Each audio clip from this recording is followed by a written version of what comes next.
Hi hello friends, welcome to my YouTube channel. ಇವತ್ತಿನ ವಿಡಿಯೋದಲ್ಲಿ ಇನ್ಸ್ಟೆಂಟಾಗಿ ಮಾಡ್ಕೋಬೋದಂತಾದ ಖಾರ ದೋಸೆ ರೆಸಿಪಿನ ಶೇರ್ ಮಾಡ್ತಾ ಇದ್ದೀನಿ. ಇನ್ನು ಈ ದೋಸೆನ ಇನ್ಸ್ಟೆಂಟಾಗಿ ಮಾಡ್ಕೋಬೋದಂತಾದ ಮಸಾಲೆ ದೋಸೆ ಅಂತಲೂ ಸಹ ಕರಿಬೋದು. ಬನ್ನಿ ತಡ ಮಾಡದೆ ಈ ಸೂಪರ್ ಟೇಸ್ಟಿ ಹಾಗೆ ಹೆಲ್ದಿಯಾಗಿರುವಂತಹ ದೋಸೆನ ಯಾವ ರೀತಿ ಮಾಡ್ಕೊಳ್ಳೋದು ಅಂತ ನೋಡೋಣ. ಈ ದೋಸೆನ ಮಾಡ್ಕೊಳ್ಳೋದಕ್ಕೆ ಮೊದಲು ನಾನಿಲ್ಲಿ ಒಂದು ಮಿಕ್ಸರ್ ಜಾರ್ಗೆ ಒಂದು ಚಿಕ್ಕ ಕಪ್ನಲ್ಲಿ ಅಳತೆ ಮಾಡಿಕೊಂಡು 1 ಕಪ್ ಆಗುವಷ್ಟು ರವೆನ ಸೇರಿಸ್ಕೊಳ್ತಾ ಇದ್ದೀನಿ. ನಾನಿಲ್ಲಿ ಉಪ್ಪಿಟ್ಟನ್ನ ಮಾಡಲಿಕ್ಕೆ ಬಳಸುವಂತಹ ರವೆನ ಸೇರಿಸ್ಕೊಂಡಿದ್ದೀನಿ. ಇದ್ರ ಜೊತೆಗೆ ಅರ್ಧ ಟೀ ಸ್ಪೂನ್ ಆಗುವಷ್ಟು ಸಕ್ಕರೆನ ಸೇರಿಸಿ ಇದನ್ನು ನೈಸಾಗಿ ಪೌಡರ್ ಮಾಡಿ ಒಂದು ಮಿಕ್ಸಿಂಗ್ ಬೌಲ್ಗೆ ಸೇರಿಸ್ಕೊಳ್ತಾ ಇದ್ದೀನಿ. ನಂತರ ನಾವಿಲ್ಲಿ ಪೌಡರ್ ಮಾಡಿ ಇಟ್ಕೊಂಡಿರುವಂತಹ ರವೆಗೆ 2 ಟೇಬಲ್ ಸ್ಪೂನ್ ಆಗುವಷ್ಟು ಗೋಧಿ ಹಿಟ್ಟು, 2 ಟೇಬಲ್ ಸ್ಪೂನ್ ಆಗುವಷ್ಟು ಅಕ್ಕಿ ಹಿಟ್ಟನ್ನು ಸೇರಿಸ್ಕೊಳ್ತಾ ಇದ್ದೀನಿ. ಇಷ್ಟು ಪದಾರ್ಥಗಳನ್ನ ಸೇರಿಸಿದ ನಂತರ ನಾವು ಯಾವ ಕಪ್ನಲ್ಲಿ ರವೆನ ಅಳತೆ ಮಾಡಿ ತೊಗೊಂಡಿದ್ವಿ ಅದೇ ಕಪ್ನಲ್ಲಿ 1 ಕಪ್ ಆಗುವಷ್ಟು ಮೊಸರನ್ನ ಸೇರಿಸ್ಕೊಳ್ತಾ ಇದ್ದೀನಿ. ಮೊಸರನ್ನ ಸೇರಿಸಿದ ನಂತರ ನಾವಿಲ್ಲಿ ಸೇರಿಸಿರುವಂತಹ ಎಲ್ಲ ಪದಾರ್ಥಗಳು ಚೆನ್ನಾಗಿ ಹೊಂದ್ಕೊಳ್ಳೋ ರೀತಿ ಇದನ್ನು ಮಿಕ್ಸ್ ಮಾಡ್ಕೊಳ್ಳೋಣ. ಈ ರೀತಿ ಡಿಫ್ರೆಂಟಾಗಿ ದೋಸೆನ ಒಂದ್ಸಲ ಟ್ರೈ ಮಾಡಿ ನೋಡಿ, ತುಂಬಾ ಟೇಸ್ಟಿಯಾಗಿರುತ್ತೆ. ನಂತರ ನಾನು ಯಾವ ಕಪ್ನಲ್ಲಿ ಮೊಸರನ್ನ ತೊಗೊಂಡಿದ್ದೆ ಅದೇ ಕಪ್ನಲ್ಲಿ 1 ಕಪ್ ಆಗುವಷ್ಟು ನೀರನ್ನು ಸೇರಿಸ್ಕೊಂಡು ಇದರಲ್ಲಿ ಯಾವುದೇ ರೀತಿಯ ಗಂಟಿಲ್ಲದೆ ಇರೋ ರೀತಿ ಮಿಕ್ಸ್ ಮಾಡ್ಕೊಳ್ಳೋಣ. ಯಾವುದೇ ರೀತಿಯ ಗಂಟಾಗೋದಿಲ್ಲ, ನಿಧಾನಕ್ಕೆ ಇದನ್ನು ಮಿಕ್ಸ್ ಮಾಡ್ಕೊಳ್ಳಿ. ಈಗ ನೀವಿಲ್ಲಿ ನೋಡ್ತಾ ಇರ್ಬೋದು, ಈಗ ಇದು ಆಗಿದೆ, ಯಾವುದೇ ರೀತಿಯ ಗಂಟಿಲ್ಲ. ಆ ರೀತಿ ಇದನ್ನು ಮಿಕ್ಸ್ ಮಾಡಿಕೊಂಡು ಒಂದು ಪ್ಲೇಟನ್ನು ಕ್ಲೋಸ್ ಮಾಡಿ 15 ನಿಮಿಷ ಇದನ್ನು ನೆನೆಯಲಿಕ್ಕೆ ಬಿಡ್ತಾ ಇದ್ದೀನಿ. ಅಷ್ಟರಲ್ಲಿ ನಾನು ದೋಸೆಗೆ ಸೂಪರ್ ಕಾಂಬಿನೇಷನ್ ಆಗಿ ಟೊಮೊಟೊ ಚಟ್ನಿನ ರೆಡಿ ಮಾಡ್ಕೊಳ್ತಾ ಇದ್ದೀನಿ. ಬನ್ನಿ ಯಾವ ರೀತಿ ಮಾಡೋದು ಅಂತ ನೋಡ್ಕೊಳ್ಳೋಣ. ಟೊಮೊಟೊ ಚಟ್ನಿನ ಮಾಡೋದಕ್ಕೆ ನಾನಿಲ್ಲಿ ಗ್ಯಾಸ್ ಸ್ಟವ್ನ ಆನ್ ಮಾಡಿ ಒಂದು ಪಾತ್ರೆ ಇಟ್ಕೊಂಡಿದ್ದೀನಿ. ಪಾತ್ರೆ ಬಿಸಿಯಾಗಿದ್ದಂಥ ಇದಕ್ಕೆ 1 ಸ್ಪೂನ್ ಆಗುವಷ್ಟು ಎಣ್ಣೆನ ಸೇರಿಸ್ಕೊಳ್ತಾ ಇದ್ದೀನಿ.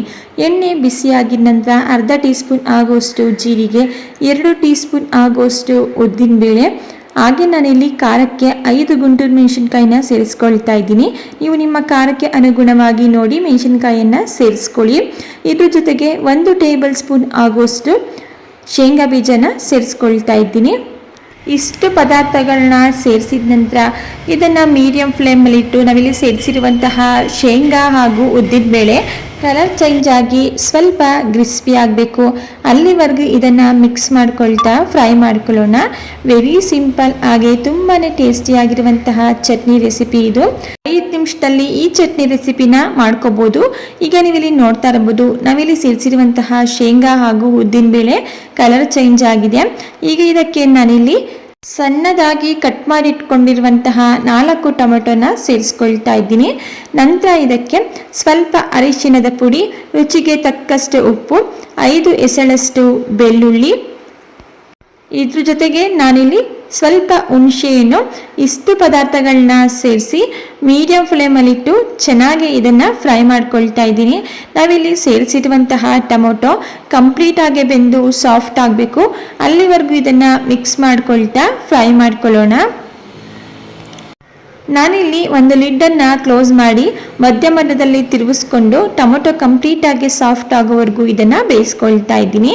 ಈಗ ನೀವಿಲ್ಲಿ ನೋಡ್ತಾ ಇರ್ಬೋದು, ಟೊಮೊಟೊ ಕೂಡ ಸಾಫ್ಟ್ ಆಗಿದೆ. ಈ ಟೈಮಲ್ಲಿ ನಾನು ಇದಕ್ಕೆ ಸ್ವಲ್ಪ ಕೊತ್ತಂಬರಿ ಸೊಪ್ಪು ಹಾಗೆ 1 ಟೇಬಲ್ ಸ್ಪೂನ್ ಆಗುವಷ್ಟು ಹುರ್ಗಡ್ಲೆನ ಸೇರಿಸಿ ಗ್ಯಾಸ್ ಸ್ಟವ್ನ ಆಫ್ ಮಾಡಿಕೊಂಡು ಇದನ್ನು ಮಿಕ್ಸ್ ಮಾಡ್ಕೊಳ್ತಾ ಇದ್ದೀನಿ. ಗ್ಯಾಸ್ ಸ್ಟವ್ನ ಆನ್ ಮಾಡಿ ಇದನ್ನು ಮಿಕ್ಸ್ ಮಾಡ್ಕೊಳ್ಳೋ ಅವಶ್ಯಕತೆ ಇಲ್ಲ. ಜಸ್ಟ್ ಕೊತ್ತಂಬರಿ ಸೊಪ್ಪು ಟೊಮೊಟೊ ಬಿಸಿಗೇನೆ ಅದು ಕೂಡ ಸಾಫ್ಟ್ ಆಗಿಬಿಡುತ್ತೆ. ಇದನ್ನೆಲ್ಲ ಒಂದ್ಸಾರಿ ಮಿಕ್ಸ್ ಮಾಡ್ಕೊಂಡಿದ ನಂತರ ಇದನ್ನು ಕಂಪ್ಲೀಟಾಗಿ ತಣ್ಣಗಾಗಲಿಕ್ಕೆ ಬಿಟ್ಟು, ತಣ್ಣಗಾಗಿದ ನಂತರ ನಾನಿಲ್ಲಿ ಇದನ್ನು ಮಿಕ್ಸರ್ ಜಾರ್ಗೆ ಸೇರಿಸ್ಕೊಳ್ತಾ ಇದ್ದೀನಿ. ಹಾಗೆ ಇದ್ರ ಜೊತೆಗೆ ಇದನ್ನು ರುಬ್ಲಿಕ್ಕೆ ಅವಶ್ಯಕತೆ ಇರೋಷ್ಟು ನೀರನ್ನು ಸೇರಿಸಿ ಇದನ್ನು ನಾನು ನೈಸಾಗಿ ಪೇಸ್ಟ್ ಮಾಡ್ಕೊಳ್ತಾ ಇದ್ದೀನಿ. ನಾನು ಟೊಮೊಟೊನ ಫ್ರೈ ಮಾಡಲಿಕ್ಕೆ ಆಲ್ರೆಡಿ ಉಪ್ಪನ್ನು ಸೇರಿಸಿದ್ದೆ. ನಿಮಗೆ ಬೇಕು ಅಂತ ಅನಿಸಿದ್ರೆ ಈ ಟೈಮಲ್ಲಿ ನೋಡಿಕೊಂಡು ಉಪ್ಪನ್ನು ಸೇರಿಸ್ಕೊಳ್ಳಿ. ನೋಡಿ, ಈ ರೀತಿ ನೈಸಾಗಿ ಗ್ರೈಂಡ್ ಮಾಡಿಕೊಂಡು ನಾನಿಲ್ಲಿ ಒಂದು ಬೌಲ್ಗೆ ಸೇರಿಸಿಟ್ಕೊಳ್ತಾ ಇದ್ದೀನಿ.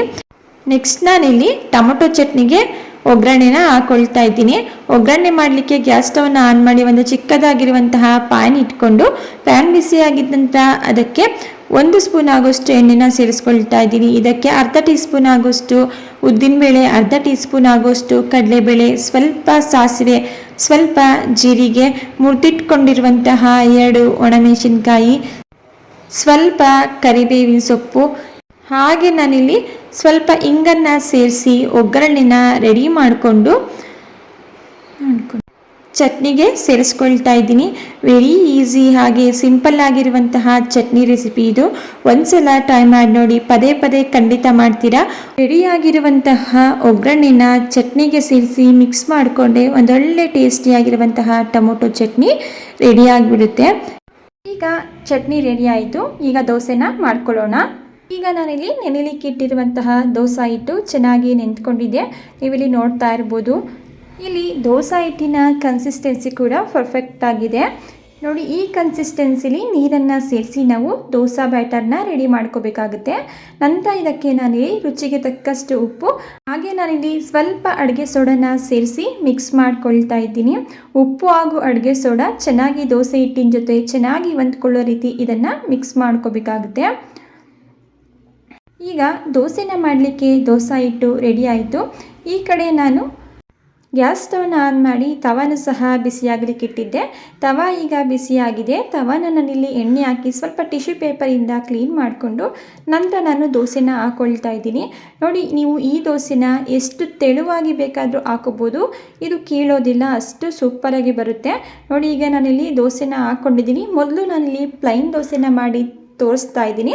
ನಂತರ ನಾವು ಮಸಾಲೆ ದೋಸೆ ಅಥವಾ ಖಾರ ದೋಸೆನ ಮಾಡ್ಕೊಳ್ಳೋಣ ನೋಡಿ. ಈ ರೀತಿ ದೋಸೆನ ಹಾಕ್ಕೊಂಡು ಸ್ವಲ್ಪ ಎಣ್ಣೆನ ಸೇರಿಸಿ ಮೀಡಿಯಂ ಫ್ಲೇಮನ್ನಿಟ್ಟು ಕ್ರಿಸ್ಪಿ ಆಗೋವರೆಗೂ ಇದನ್ನು ಬೇಯಿಸ್ಕೋಬೇಕಾಗುತ್ತೆ. ಈಗ ಇದು ಆಗಿದೆ. ನೀವಿಲ್ಲಿ ನೋಡ್ತಾ ಇರ್ಬೋದು ಎಷ್ಟು ಕ್ರಿಸ್ಪಿಯಾಗಿ ಸೂಪರಾಗಿ ತೆಳುವಾಗಿ ಈ ದೋಸೆ ತುಂಬಾ ಕಲರ್ಫುಲ್ಲಾಗಿ ಬಂದಿದೆ ಅಂತೇಳಿ. ಈಗ ಇದನ್ನು ಪಕ್ಕಕ್ಕೆ ಇಟ್ಕೊಳ್ಳೋಣ. ನೆಕ್ಸ್ಟ್ ನಾನಿಲ್ಲಿ ಅದೇ ರೀತಿ ಮತ್ತೊಂದು ದೋಸೆನ ಹಾಕ್ಕೊಳ್ತಾ ಇದ್ದೀನಿ ನೋಡಿ. ದೋಸೆನ ಹಾಕೋಬೇಕಾದ್ರೆ ಲೋ ಫ್ಲೇಮಲ್ಲಿ ಇಟ್ಟು ಹಾಕೊಳ್ಳಿ. ದೋಸೆನ ಹಾಕಿದ ನಂತರ ಮೀಡಿಯಂ ಫ್ಲೇಮಲ್ಲಿ ಇಟ್ಟು ದೋಸೆನ ಬೇಯಿಸ್ಕೋಬೇಕಾಗುತ್ತೆ.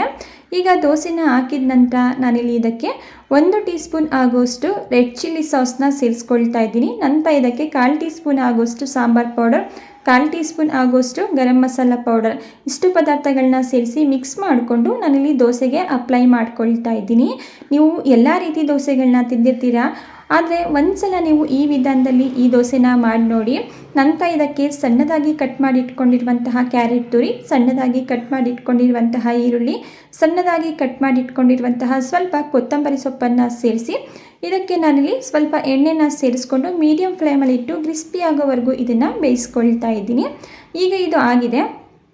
ನಾನಿಲ್ಲಿ ತೆಕ್ಕೊಳ್ತಾ ಇದ್ದೀನಿ. ದೋಸೆನ ರಿಮೂವ್ ಮಾಡಲಿಕ್ಕೂ ಅಷ್ಟೇ ತುಂಬಾ ಕಷ್ಟಪಡೋ ಅವಶ್ಯಕತೆ ಇಲ್ಲ. ಈಸಿಯಾಗಿ ದೋಸೆ ಬೆಂದು ತಾನಾಗಿಯೇ ರಿಮೂವ್ ಆಗಿಬಿಡುತ್ತೆ. ಈಗ ನೀವಿಲ್ಲಿ ನೋಡ್ತಾ ಇರ್ಬೋದು ಎಷ್ಟು ಸೂಪರಾಗಿ ಈ ದೋಸೆ ಬಂದಿದೆ ಅಂತ ಹೇಳಿ. ಈಗ ನಾನಿಲ್ಲಿ ರೆಡಿಯಾಗಿರುವಂತಹ ಈ ಖಾರ ದೋಸೆನ ಟೊಮೊಟೊ ಚಟ್ನಿ ಜೊತೆ ಸರ್ವ್ ಮಾಡ್ಕೊಂಡಿದ್ದೀನಿ. ಟೇಸ್ಟಲ್ಲಿ ಯಾವುದೇ ರೀತಿಯ ಕಾಂಪ್ರಮೈಸ್ ಇರೋದಿಲ್ಲ. ಹಾಗೆ ಈ ದೋಸೆನ ತಿನ್ನಲಿಕ್ಕೆ ಯಾವುದೇ ರೀತಿಯ ಚಟ್ನಿ ಅವಶ್ಯಕತೆ ಇರೋದಿಲ್ಲ, ಹಾಗೇ ತಿನ್ಬೋದು. ನಿಮಗೆ ಬೇಕೇ ಬೇಕು ಅಂತ ಅನಿಸಿದ್ರೆ ಟೊಮೊಟೊ ಚಟ್ನಿನ ತಿಳಿಸ್ಕೊಟ್ಟಿದ್ದೀನಿ. ನೀವು ಈ ವಿಧಾನದಲ್ಲಿ ಟೊಮೊಟೊ ಚಟ್ನಿನ ರೆಡಿ ಮಾಡ್ಕೋಬೋದು. ಓಕೆ ಫ್ರೆಂಡ್ಸ್, ನೋಡಿದ್ರಲ್ವಾ ಇವತ್ತಿನ ವಿಡಿಯೋದಲ್ಲಿ ಇನ್ಸ್ಟೆಂಟಾಗಿ ದೋಸೆನ ಯಾವ ರೀತಿ ಮಾಡ್ಕೋಬೋದು ಅಂತ ತಿಳಿಸ್ಕೊಟ್ಟಿದ್ದೀನಿ. ಈ ದೋಸೆ ನಿಮಗೆ ಸ್ವಲ್ಪನಾದರೂ ಇಷ್ಟ ಆಗಿದ್ದರೆ ವಿಡಿಯೋಗೆ ಒಂದು ಲೈಕ್ ಮಾಡಿ ಚಾನಲ್ನ ಸಬ್ಸ್ಕ್ರೈಬ್ ಮಾಡ್ಕೊಳ್ಳಿ.